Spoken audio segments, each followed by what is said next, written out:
இந்த குண்டலி வந்து 6 சக்கரம் சொல்லியிருக்காங்க.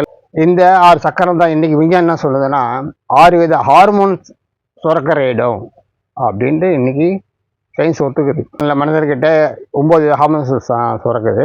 அதில் முக்கியமாக இந்த சர்க்கரை இருக்கிற இடத்துல 6 வித ஹார்மோன்ஸ், அதாவது மூலாதாரம், சுவாதிஷ்டானம், மணிப்பொருக்கம், இப்படியே 6 வித ஹார்மோன்ஸ் சுரக்குது.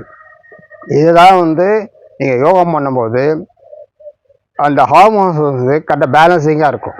இப்போது அன்பேலன்சிங்காக ஹார்மோன்ஸ் சுரக்கும் போது எல்லா பிரச்சனையும் மனிதனுக்கு நடக்குது. எல்லாமே ஹார்மோன்ஸ் பேஸ் பண்ணி தான், அதேமாதிரி சர்க்கரை பேஸ் பண்ணி தான் உங்களுக்கு வாழ்க்கையும். அப்படிங்கும்போது யோகம் பண்ணும்போது உங்களுக்கு தான் நல்லது. அவ்வளோ விஷயங்கள் இருக்குது. அந்த காலத்திலேயே வந்து சித்தர்கள் சொல்லியிருக்காங்கன்னா அவங்க எவ்வளோ ஜீனியஸ். ஆனால் இன்றைக்கி சயின்ஸ் எல்லாமே ஆமாம் இருக்குது அப்படின்னு. அன்றைக்கே வந்து என்ன சொல்லியிருக்காங்க, சுழுமணியை சொல்லியிருக்காங்க, அமிர்தை பற்றி சொல்கிறாங்க. ஆனால் இன்றைக்கி சயின்ஸ் ஒத்துக்குது. ஆமாம், அது பைனல் கிளாண்டு அங்கே வந்து இருக்குது அப்படின்னு சயின்ஸு ஒத்துக்குது. அங்கே அதே மாதிரி பார்த்தீங்கன்னா வந்து இந்த அமிர்தம் சுரக்குது அப்படின்னு இன்றைக்கும் ஒத்துக்கிறாங்க. இதுதான் உங்களை எல்லாத்தையும் மாற்றும். அதனால் பயிற்சி எடுக்கிறதுனால உங்களுக்கு தான் அவ்வளோ பலன்கள் இருக்குது. அதனால் நீங்கள் தினசரி ஒரு அரை மணி நேரமாக ஒதுக்கி இதுக்காக பயிற்சிகள் செய்யுங்க. உங்களுக்கு பயிற்சி கொடுக்கறதுக்கு நான் ரெடியாக இருக்கிறேன்.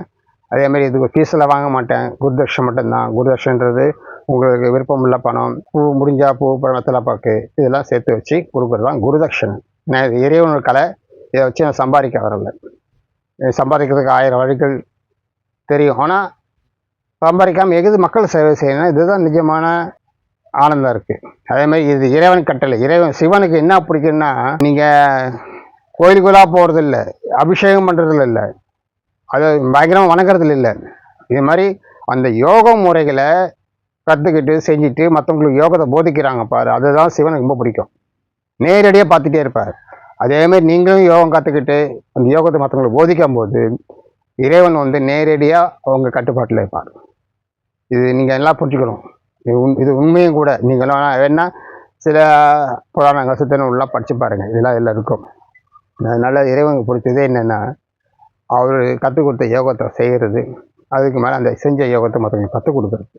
இதுதான் இறைவனுக்கு ரொம்ப ரொம்ப பிடித்தமான விஷயம். அது உங்கள் கர்மம் காரியம் கடமையும் கூட. அதுதான் பதஞ்சலி முனிவரை வந்து சிவபெருமான் கற்றுக் கொடுத்து அனுப்பிச்சி வச்சு இந்த குண்டலி யோகத்தை பற்றி, அஷ்டாங்க யோகத்தை பற்றி சொல்லியிருப்பாங்க. இதுக்காக சிவபெருமான் பதஞ்சலி முனிவருக்கு அந்த அஷ்டாங்க யோக முறைகள், குண்டலி யோக முறைகள் கற்றுக் கொடுத்து மக்களுக்கு போதிக்கணும்னு சொல்லி அனுப்பிச்சி வைப்பார். அதனால இன்றைக்கும் நமக்கு எல்லாம் கிடச்சிட்ருக்கு.